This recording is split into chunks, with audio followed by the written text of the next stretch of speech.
Sveiki, mes esam Erasmus programos dalyviai. Dalyvavom praeitais metais programai Sustainable School Sustainable Future. Esu Justė Kazakevičiūtė, esu iš 3C klasės ir praeitais metais dalyvavau Švedijos mobilumo programoje. Tai mano vardas yra Rokas, pavardė Barbaravičius. Aš esu Rūta ir mes su Roku keliavom į tarptautinį Erasmus mobilumą Slovėnijoje. Aš esu Gabija ir mano šalis buvo Slovėnija. Aš esu Mija ir važiavau į Švediją. Aš esu Vilmantas ir Erasmus Plus mobilumo metu vykau į Švediją. Mes esame ketvirtokės iš Romuvos gimnazijos, kurios praeitais metais dalyvavo projekte Erasmus Plus ir važiavom į Slovėniją. Aš esu Rugilė. Aš esu Simonas ir mes esame mokiniai, kurie dalyvavo Erasmus Plus programoje Šiaulių Romuvos gimnazijoje. Buvome Švedijoje. Aš esu Viltė ir dalyvavau Erasmus projekte Švedijoje. Kaip pasikeitė tavo požiūris į mokymąsi ir tarptautinį bendradarbiavimą po dalyvavimo Erasmus Plus mobilume? Pabendravus šitam projekte labiau supratau savo anglų žinias, supratau, kur yra mano trūkumai ir taip pat paskatino labiau domėtis pačiu tvarumu, kur ir buvo mūsų projekto tema. Mano požiūris nelabai pasikeitė, nes esu jau dalyvavusi, bet aišku, praplėtė akiratį ir sužinojau daugiau apie visą tvarumą. Aš manau, kad labai patobulėjau ekologijos temą, nes kadangi mūsų tema buvo sustainability, tai manau, kad tas labai paskatino domėtis to tvarumu ir kad tiesiog labai įdomu buvo dirbti tarptautinėse grupėse. Galbūt sužinojau, kad kai kuriais atvejais, kai dirbi su tarptautinė komanda, reikia reikšmingai patylėti, o ne leistis į ginčus, nes tik taip galima prieiti prie bendro sprendimo, jeigu, aišku, kompromisais neišeina. Tai mano požiūris šiek tiek pasikeitė. Galbūt Švedijoje, bent būtent toj mokykloje, matėme, kaip mokiniai su mokytojais bendrauja lygus su lygiu. Tai tas požiūris į bendravimą su mokytojais šiek tiek pasikeitė. Švedijoje pamačiau visiškai kitokią švietimo sistemą ir taip pat šis projektas paskatino labiau susikoncentruoti per anglų kalbos pamokas. Po dalyvavimo Erasmus programoje mano požiūris į mokymąsi tapo labiau atviras ir supratau, jog pamokos gali vykti ne tik klasėje ir net nebūtinai Lietuvoje. Ir taip pat susipažinome su Slovėnijos ugdymo programomis ir pristatėme, žinoma, savo ugdymo procesą, klases, erdves. Švedijoje pamatėme daug įdomių ir tokių išskirtinių mokymo būdų ir jie mums suteikė inspiracijos, paskatino mus labiau mokytis. Iš tiesų nesitikėjau, kad taip paprasta būtų bendrauti su kitos šalies žmonėmis. Bet labai daug kažkuom nepasikeitė, bet tikrai pradėjau rimčiau žiūrėti į mokslus, kad kitais metais taip pat galėčiau išvykti į kitus mobilumus. Taip pat pradėjau stipriau žiūrėti ir į anglų kalbą. Kokius svarbiausius įgūdžius išlavinai dalyvaudama Erasmus Plus programoje? Kaip jie tau padeda šiandien? Tai, manau, komunikabilumo įgūdžiai, kurie nebuvo labai pasižymintis prieš tai, bet po Erasmus programos pastebėjau, jog esu labiau komunikabili. Tai visų pirma, manau, labiausiai išlavinau tai komunikabilumą ir komunikaciją. Taip pat įgavau daugiau pasitikėjimo savimi kalbėti angliškai bei užmėgsti pokalbį su nepažįstamais žmonėmis. Tai iš tiesų lavinome mūsų anglų kalbos gebėjimus, kadangi vis tiek visą laiką kalbėjome angliškai ir bendravome su švedais.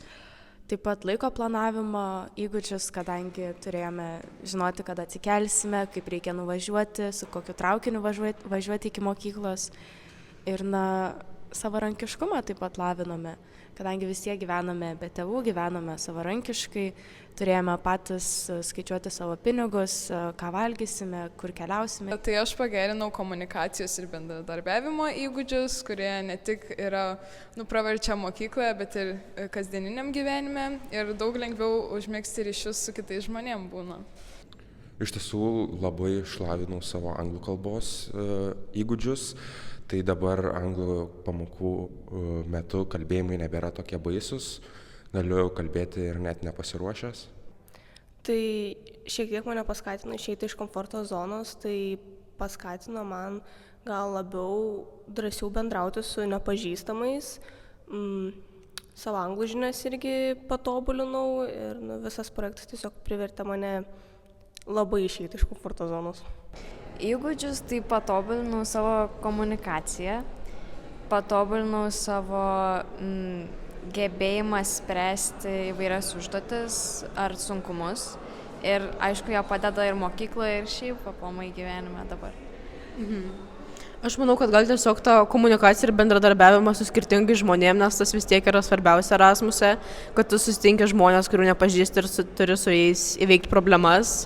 Tai manau, kad tas buvo pati svarbiausia ugdymo kompetencija. Aš greičiausiai vis tiek pagrindinis įgūdis, kurį lavinau, tai buvo anglų kalbos žinios. Man taip pat pagerėjo tos pačios anglų kalbos kalbėjimas būtent, kadangi esu pirmą kartą dalyvaujantis Erasmus projekte, Rūtava yra jau ne pirmą kartą dalyvaujanti, tai man tas pats ir būtent bendravimas su užsieniečiais buvo toks vienas iš pirmesnių, tuo labiau buvo ir bendra amžiai. Tai būtent labai praplėtė mano pasaulėžiūrą ties kitose šalyse esančių bendraamžių ir aplamai buvo labai smagi patirtis. Tai manau, kad anglų kalba ir buvo viena iš pagrindinių tų dalykų, kuriuos tikrai išlavinau ir tikrai reikėjo kartais padirbėti ir kad pasišnekėtų su kitais mokiniais. Kokia buvo tavo įsimintiniausia patirtis mobilumo metu, kuri turėjo didžiausią įtaką asmeniniam augimui? Kai vykome traukiniu į kitą miestą, reikėjo, nežinant kalbos, nežinant miesto, susigauti, kuris traukinys tavo, kada išvyksta ir panašiai. Tai man įsimintiniausia buvo dirbti su tarptautinė komanda apie tvarumą ir sužinojau daugiau apie save ir kaip galiu prisidėti prie tvarumo. Labiausiai įsiminęs įvykis yra nesusijęs su Erasmus tema, kas buvo sustainability, bet labiau su tai, ką veikiam su Erasmus projekto dalyviais, tai yra su tais užsieniečiais, su lietuviais, kurie vyko į Erasmusą. Ir labiausiai įsiminė tos kelionės po miestus, būtent veikimas po užsiėmimo. Man galbūt dar labai įsiminė, kai buvom Slovėnijoje ir aplamai Lietuvoje šitas dalykas irgi buvo, turėjome tokią mini, bent jau Slovėnijoje, tokią mini veiklą, gal vadinkim, tokią kaip uždaromoje. Jinai nebuvo įrašyta plane, bet gavosi taip natūraliai, viskas susidėliojo, kad teko pašokti įvairių šalių, kurios buvo atvažiavusios būtent į Slovėniją, būtent mokiniai iš tų šalių, jų tradicinių folklorinių šokių. Ir man tas labai įsiminė, man labai patiko, o Lietuvoje mes patys organizavome būtent lietuvišką tradicinę vakaronę ir irgi parodėme jų, kaip ir galime sakyti, ir daugiau tų tradicinių šokių būtent kitataučiam. Tai man tas labai įsiminė, nes buvo labai smagu, buvo nuostabu matyti tiek daug gražių emocijų ir būti, kaip čia, tiesiog su draugais iš kitų šalių ir irgi jausis gerai. Įsimintiniausia buvo tas fabrikas, kai mumis vedžiojo ir pasakojo apie plastiką ir matėm, kaip viskas vyksta. Ir visos tos dirbtuvės tiesiog toks buvo wow, nes niekada tokio anksčiau neteko matyti. Galbūt tai, jog, kaip ir jau minėjau, tas bendravimas su mokiniais ir mokytojais buvo lygių su lygiu ir tas, šiek tiek padėjo nebijoti atskleisti savo nuomonės ir taip toliau. Labiausiai įsiminė tai bendravimas su mokiniais už mokyklos ribų, kuomet pasibaigdavo tos visos veiklos ir kartu eidavom leisti laiką, tai bendravimas su jais, nes susiradau draugų, su kuriais dar ir dabar susirašom ir bendraujam. Tai manau, kad buvo pagrindinė tai, kad dalyvavome daug veiklų, važiavome į įvairius fabrikus ir panašiai. Tas miestelis buvo susijęs su plastiku, todėl tikrai daug sužinojau apie plastiką ir manau, kad tai pravers ir šiuo metu gyvenime. Tai ta tokia kaip nežinia išvykti į kitą šalį, gyventi visiškai nepažįstamoj šeimoje, Tai tiesiog teko išdrįsti visų pirma tą padaryti, kad savaitę gyvent pas tuos, ką tu nepažįsti. Lietuvoje įsimintiniausia patirtis buvo tai kelionė į Palangą. Visas Erasmusas bendrai kaip komanda vaikščiojom po Palangą, tyrinėjom ją, aplankėm daug ką ir buvo tiesiog toks laikas, per kurį labai susibendravom ir įsigilinom į viens kitą su mūsų svečiais. Man įsimintiniausia kelionė buvo kelionė į Vilnių ir į Trakų pilį. Taip. Nes iš tiesų buvo labai smagu ir tiesiog bendravome tiek su slovėnais, tiek su mūsų pačiais lietuviais. O būtent iš Švedijos įsimintiniausia kelionė, manau, būtų skrydis namo. Ne dėl to, kad viskas jau baigėsi, bet nes tiesiog buvo katastrofiškos oro sąlygos. Taip, labai daug skrydžių buvo sustabdyta ir neįskridę. Ir būtent mūsų vienintelis skrido, tad mes iš tiesų labai bijojome. Kaip bendravimas su kitų šalių mokiniais ir mokytojais praturtino jūsų supratimą apie kultūrinę įvairovę ir tarptautinę bendruomenę? Man labai pasisekė su mano, kaip čia, nepamenu, nežinau kaip pavadinti lietuviškai, bet mes vadinam hostu. Tai žmogus, kuris priėmė mane būtent Erasmuso projekte. Tai man labai pasisekė su juo, kadangi jisai buvo labai išprusęs, labai daug žinojo apie būtent Slovėnijos kultūrą, apie savo miesto kultūrą, apie didmiesčių jų kultūrą, apie būtent geografinę padėtį visoje šalyje. Tai buvo tikrai nuostabu išklausyti iš pusės žmogų, kuris visada turėjo bet ką ir labai daug papasakot. Ir taip, labai daug sužinojau, tiek pat ir daug turėjo ką pasakyti apie tą temą, kurią važiavom į Erasmusą. Ir tikrai ties to šalies žinojimų, kultūrinių ir tiek tos temos daugiau sužinojau ir daugiau išprasau. Aš galbūt sužinojau bendraudama būtent su slovėnais jų požiūrių būtent į tvarumą ir kokie yra įstatymai jų šalyje, kurie būtent ir skatina tvarų gyvenimo stilių. Tai buvau šiek tiek nustebusi sužinojus būtent ten, sakykime, kelis įstatymus, kurie jie turi, bet ir tuo pačiu džiaugiausi, kad būtent Slovėnija, tokia gal, sakykime, Balkanų šalis, veda į šviesesnę ateitį, nes jie jau daro kažkokį žingsnį, kuris ves prie švaresnės ateities. Tai labai to linkėčiau ir Lietuvai. Tai buvo labai įdomu pasižiūrėti, kokia galėtų būti Lietuvos ateities perspektyva tvarumo atžvilgiu. Tai buvo labai įdomu matyti, kaip pavyzdžiui švedų mokymosi kultūra skiriasi nuo mūsų mokymosi kultūros, kaip jie bendrauja tarpusavy, kaip jie bendrauja su mokytojais. Buvo pats keisčiausias dalykas, kad jie į mokytojus kreipiasi vardu. Kaip draugai. Tai tas paliko tokį didžiausią įspūdį, kad mes iš tikrųjų labai skiriamės kaip šalis ir kultūros.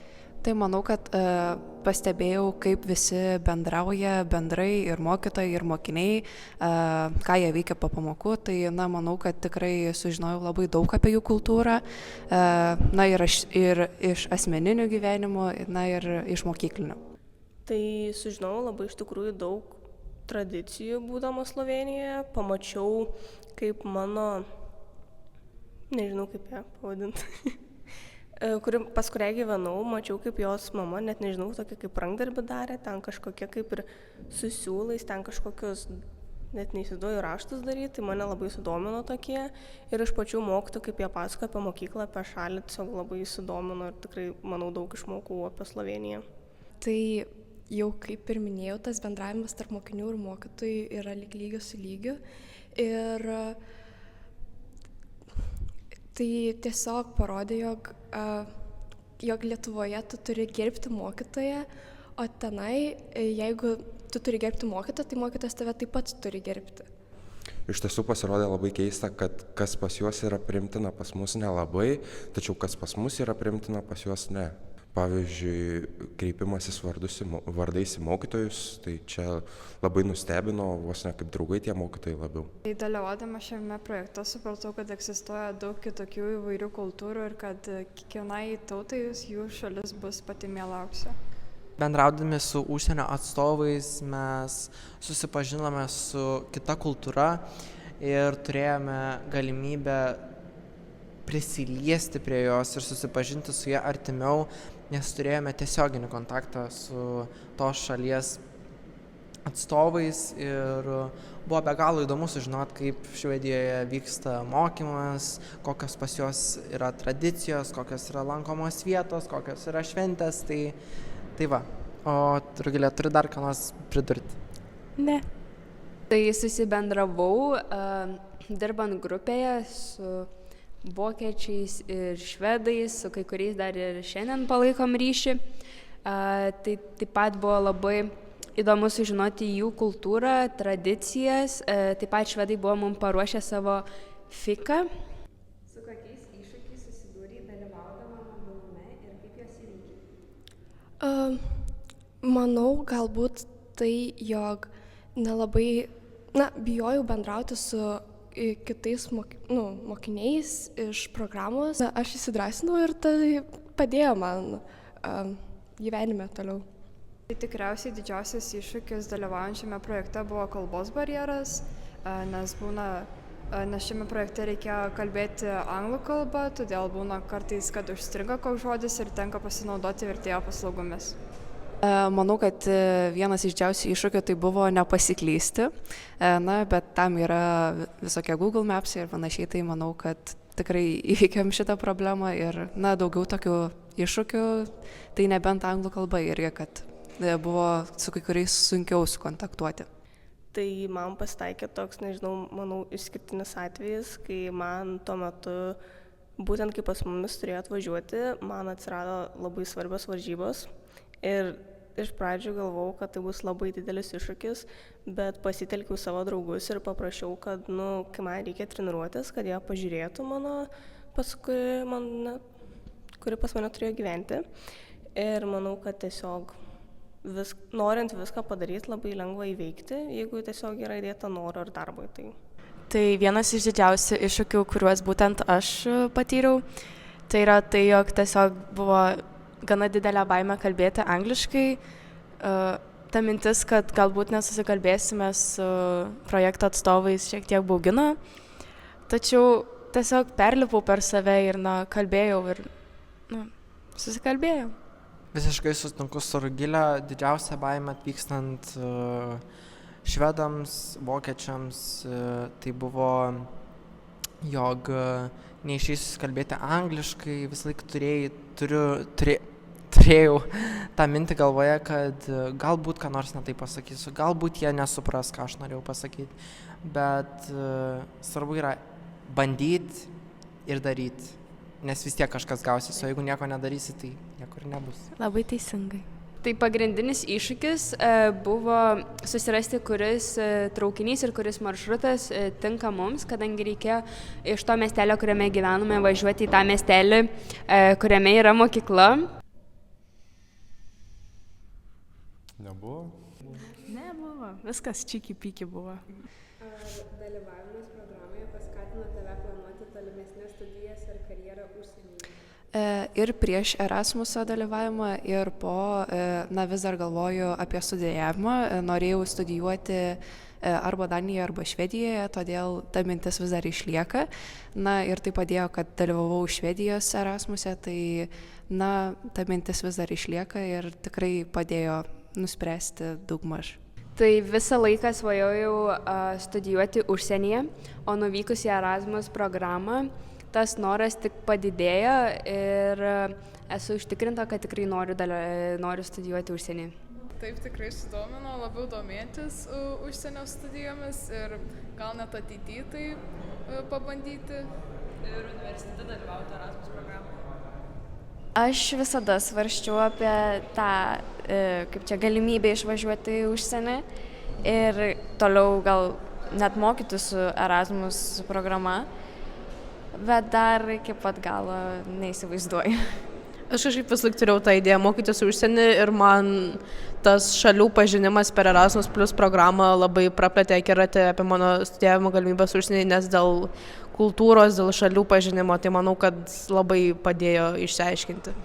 Aš prieš tai kaip ir niekada nemaniau, būtent studijuoti užsienyje, nes labai gąsdino ta mintis kalbėti užsienietiškai, savintis informaciją užsieniečių kalbant, būtent anglų kalbą, nes labiausiai ją ir esu išmokęs. Tai tos minties nebuvo, labai neatsirado minties, nes ten apie būtent mokslus kažkaip daug nekalbėjo, jog būtų kom nors pasižymintis. Aš kažkaip prieš tai gal ir galvojau studijuoti užsienyje, bet dabar kažkaip man yra sukilęs patriotizmas, nežinau kaip, bet jau dalyvavus 4 Erasmusuose aš suprantu, jog būtent universitete aš norėčiau, pavyzdžiui, turėti vieną, ten, sakykime, trimestrą kitoje šalyje, nes tiesiog yra įdomu, turiu studentų ir jų patirčių, kur sakė, kad būtent labai yra verta važiuoti būtent tam vienam trimestrui, jeigu susiranda atitinkančią, kaip čia, savo universiteto programos studijas, tai būtinai sakė važiuoti, tai greičiausiai pasinauduosiu šio patarimo. Iš tikrųjų ne, nes aš iki šiol nežinau, ką aš norėčiau studijuoti, tai tas tiesiog Erasmusas man buvo tokia nauja patirtis, bet mano tikslesnių ateities planų, tai nežinau.